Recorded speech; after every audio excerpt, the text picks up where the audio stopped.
হাতির হানায় নষ্ট আলু ক্ষেত এবং সুপারি গাছ, বিপাকে পশ্চিম মাদারিহাটের কৃষকরা। হাতির হাত থেকে ফসল রক্ষায় ব্যর্থ মাদারিহাটের কৃষকরা। খাদ্যের লোভে আলু খেতে হানা দিচ্ছে বুনো হাতির দল।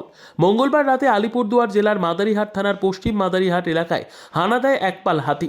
হাতির হানায় ক্ষতিগ্রস্ত হয় আলু ক্ষেত, সুপারি বাগান। হাতির হানায় ক্ষতিগ্রস্ত হয় আলেমুল হকের বিঘা দুয়েক এবং আনন্দ ওরাওয়ের বিঘা খানেক আলু ক্ষেত।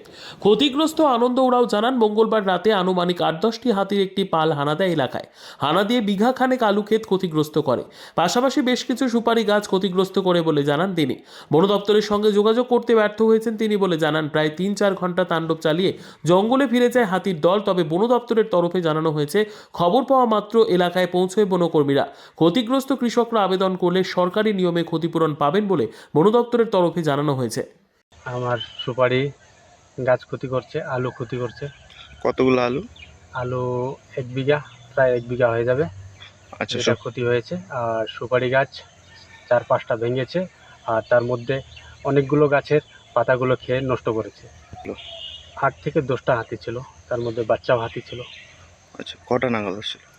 এটা 11টার দিকে ঢুকছে, এখান থেকে প্রায় 3টার সময় বেরিয়েছে। বন দপ্তর থেকে লোক এসেছিল? না, আমরা রাত্রে যোগাযোগ করে বনকর্মীকে পাইনি।